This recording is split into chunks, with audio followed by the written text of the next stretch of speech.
Hi guys, my name is Arindam and in this video I am going to show you all the possible ways you can get the artifact of the pack from the jumping puzzle on the center map in 2021. Yes, that's right. I am going to show you all the possible ways and this is supposed to be a comprehensive video for it. Now, before I actually go to the jumping puzzle, I need to show you the location.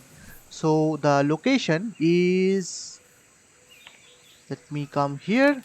So the location is here and I am at the overland ground entrance, which is the closest entrance you can get to the jumping puzzle. All the entrances marked with magenta on my map are the entrances that you can use to go to the underworld, of which this is the closest entrance. Now, in this entrance, you're going to encounter lots of enemies. Enemies will be the different insects like onyx, arthropleuras, etc. And if you don't want to engage those enemies, you can either strap yourself, you can either use a bug repellent or you can use a therizinosaur. So the therizinosaur is the largest and most powerful mount that can actually go through the entrance and back out again. And the therizinosaur is classified as an apex predator. I know it's an herbivore, not a predator, but according to ARC's rules, an apex predators will not be aggroed onto by lesser creatures like onyx, arthropleuras, uh, titanoboas, spiders, scorpions, etc. So basically, if you are going to ride a therizinosaur, no creature is going to aggro onto you. Other than that, I am also using an otter. The otter is used for two things. First of all, you can actually use the otter to carry multiple artifacts at the same time. Which means if you want to farm for a particular artifact in the same cave, you can use an otter. Or you can use the otter as your storage, as your mobile storage box, so that you can go to the different caves and get all of the artifacts in one shot. The second and very important reason for using an otter is the otter, if you are going to pump its melee damage up, is going to provide you a lot of hypothermic and hyperthermic insulation, which means I can actually take out all of my clothes right now and I'm still going to have enough insulation to make sure that the 2 degrees centigrade in the biome is not going to affect me. So the underworld here is actually classified as deep ocean biome, even though it's not an ocean, it's a cave. And it is going to have all of the temperature of that you find in deep ocean, which is freezing cold. But thanks to the otter, you actually do not need any armor. You forget about fur armor. You can just do the entire cave naked if you have an otter with you, because the insulation is going to more or less make up for it. Now, as you can see, this is the path you need to take if you want to go into the jumping puzzle and the artifact of the pack. Now I am completely trying to avoid combat. If you want to do combat, you can take any mount. Good mounts to use would be Thylacoleo, Shadowmane, Direwolves, etc. But of course, if you are going to actually do combat in this cave, it is ideal that you do not wear any armor while in your mount, because the Arthropleuras poison spit, acidic spit attack will destroy your armor even if you are on a mount. Right now, I need to actually jump that cavern. To do that jumping, I need to use...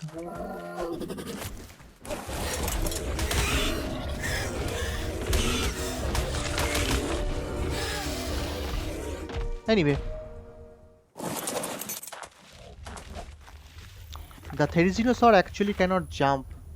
That is why, for this small section, I need to use something that can actually jump, which is this guy, Shadowmane. I mean, the jump is not that much, so you could just use even yourself. You don't have to use a mount at all. Okay, let's take this guy out at least. It seems this guy...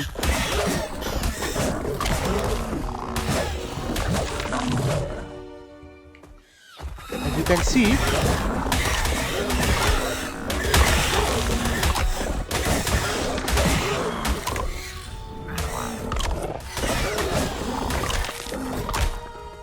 now then, those guys are not moving. So here I have come to my building and there is an invisible boundary here. So I'm going to first show you the simplest way to get the artifact, and then I'm going to show you all of the other ways you can actually get the artifact. So let's just go and get the artifact first. Next I'll show you all the different ways. So using a shadow main, the artifact is actually here and the jumping puzzle is actually there. If I have a gun, let me bring my gun up. And so that is the jumping puzzle, this part. And you need to go here and then round about those stalactites and finally come here. But that is a long way, and the long way is going to take a long time. I'm going to cover the actual jumping puzzle, jumping method in a separate video because that is long and most people just want to use shortcuts for this. So let me show you the shortcut. And there we go. We have already reached the artifact chamber and there is our artifact. Pretty simple. Here's our artifact. We're going to put that otter out, take the artifact and pop the artifact back in, and we are done. As you can see, the otter is carrying multiple artifacts. Also, here is my insulation right now. The moment I put on the otter, my insulation becomes much better. Now I'm going to just go away and I'm going to now show you all of the different ways that you can get this artifact. And the thing is, I'm going to also show you the ways that have been patched out, that is the ways that you cannot use them anymore. So we know that shadowmans will work on this, fine. Now let's see something else. How about using this guy? Yes, rock drakes. Rock drakes can actually glide. Let's see if this works or not. Well, it does not work. Rock drake is classified in the same way as a flyer, and many of these flyers you cannot actually use to pass this particular barrier. Next thing you can do is take a Bloodstalker. How about a Bloodstalker? Can a Bloodstalker pass? Yes, the Bloodstalker can pass, and the Bloodstalker can also the Bloodstalker can also climb these different areas, so it will not be a problem to get the artifact using a Bloodstalker. The reason is Bloodstalkers and Shadowmains, they are recent creatures which have come in the Genesis expansion, and they have not added these two creatures to the exclusion list for this particular cave. Let's try a creature that was there from before. Most of you would have used a Thylacoleo to run this cave and get the artifact. Now here's the thing. If I were to cross this invisible boundary, my Thylacoleo is going to take damage. See, it's going to take 100 base damage per second if I were to use a Thylacoleo. So if your Thylacoleo is leveled up in health, then it's not a problem. Also, the 100 base damage that you have was reduced to 70. See? And the moment I go off, it becomes 100 again.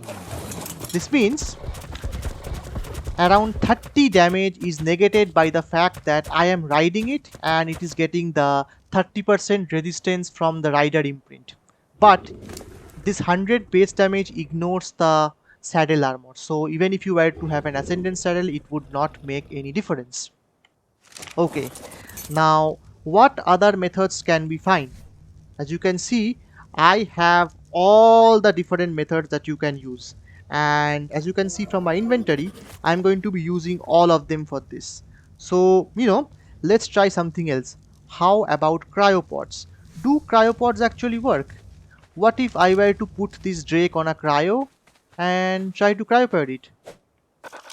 It will not work. So inside this invisible barrier, inside this jumping puzzle cave, cryopods, you cannot actually uncryo animals. But what about the reverse way. If I take a creature inside, can I actually cryo that creature back? Thing is, you can do that. You can actually cryo the creatures into the cryopods, but you cannot uncryo them out of the cryopods. Again, see, you cannot. So that is one more thing that is done. Next, let's try grappling hooks. Yes, the old time-tested method of grappling hooks. So let's just come here. Let's put a grappling hook and let's see.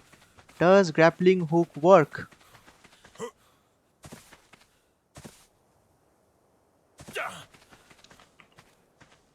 I know the answer, so I'm going to show you.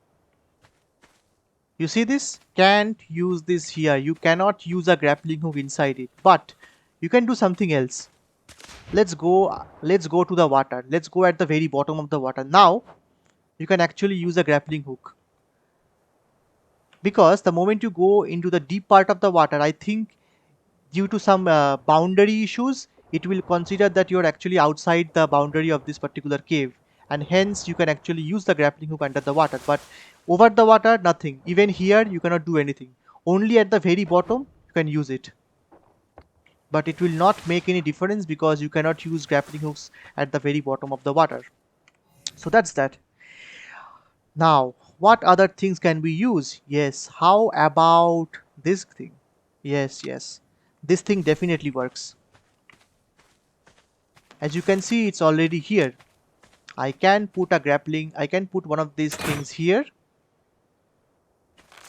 And I can do it here. So this works. Next thing I need to do is to have a zipline motor attachment. As you can see, I already have the zipline motor attachment. I'm going to place it here. Obviously, I should have a bit of parachutes with me, and now we can go up. So definitely zipline motor attachments work, and you can use this to now go here. So that's that. There actually used to be this particular column used to actually come very close to here so that you can jump and actually go down, but that was an older design for the centers puzzle which has been patched out. So if you need to now go down, there are actually two ways. You can either straight jump, sorry, there are three ways. You can either jump directly into the water and you will not take any damage, or you can use a parachute, or you can just use this. Yes, this also works. This thing also works.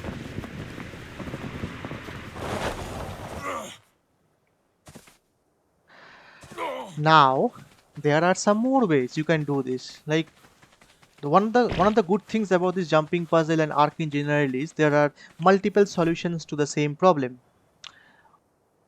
We can all obviously use this guy. Yes, I know. I know you are thinking about the climbing peak. I am thinking about it too. Let's just do the climbing peak first. Then I'm going to show you the other one. This actually works, by the way.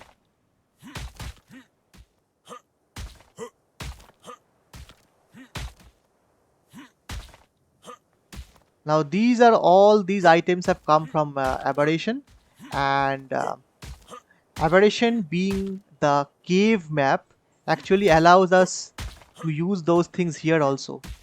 These things are tailor made for Aberration, but you can see they have found good use here itself. And we are already here. Nice. Let's now show this. You can now use a parachute and you can go down. Parachute is not required. Lastly, I want to show you the glitch way. The glitch way is a very interesting way, and for that you need to unlock the tech sword. This thing works and this is super fun. So you need a tech sword, and you need a tech sword that has a bit of element in it. It has to be charged. If it does not have element, this will not work. Now what you need to do is you need to put the cursor where you actually want to target it and then do a charged attack.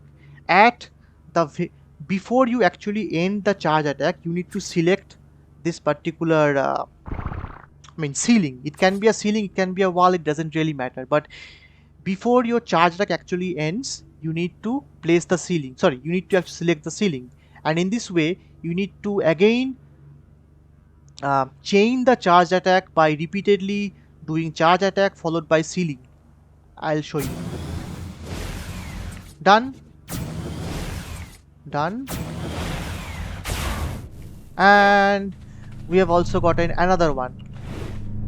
Thanks to showing you, I have been able to get another artifact. By the way, this is the location, this part is the location where a nice loot drop actually comes. A red loot drop, which gives a lot of nice loot. Okay, now let's just go down using the tech sword itself.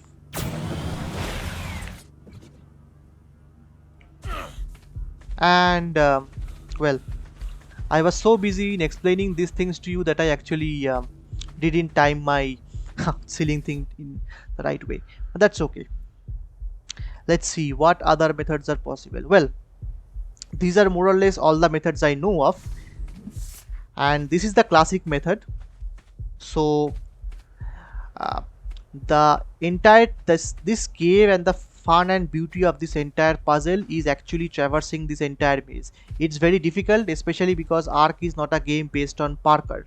But I am actually going, in the next video, I am actually going to show you how I am going to traverse this entire puzzle, and for that I'll try to make sure I do it as lore friendly as possible. So I might not even use parachutes. So it will just be me, it will just be a naked run without using any parachutes, just jumping like the way we used to do in Prince of Persia and Assassin's Creed. So, you know, but that's it for the second video. Right now, we have the artifact with us. We need to now go back to the entrance. And to go back to the entrance, I am just going to use my Shadow Main, because the Shadow Main is much more powerful. And as I'm going back, I'm going to remove all of them. As you can see, with the Otter, I still have a lot of insulation.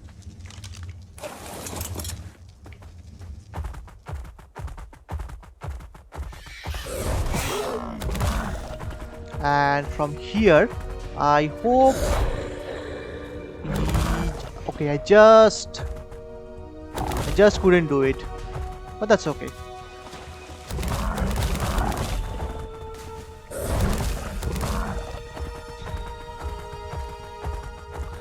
So one of the really things, so a lot of people would consider the center map as outdated and antique, but I actually like this map.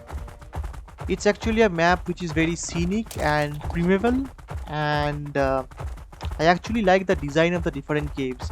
They allow a lot of possibilities. While the island's caves were cramped and often left room for improvisation, here you can use different kinds of ways to actually find solutions for the same problem.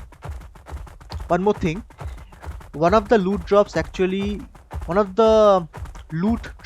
are actually found in this place here. It is, as far as I remember, a yellow loot drop.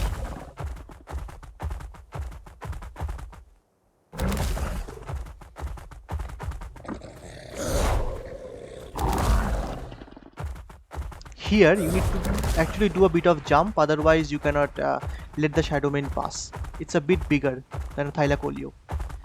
And using this final exit, we have come to the exit of the cave and also the exit of the video. So I hope you learned a lot of things from this video. I wanted to make sure this is a comprehensive video so that this should appeal to every single player that tries to do the center in 2021. And I am currently on PC Steam, and the version is currently version 337 point something. I forgot the exact subversion. So this is the latest version as of October 2021. So I hope to see you again in the next video, and that will be traversing the jumping puzzle naked without any other gear, but using my Otter, of course. So, you know, till then, thank you for watching and stay tuned for more.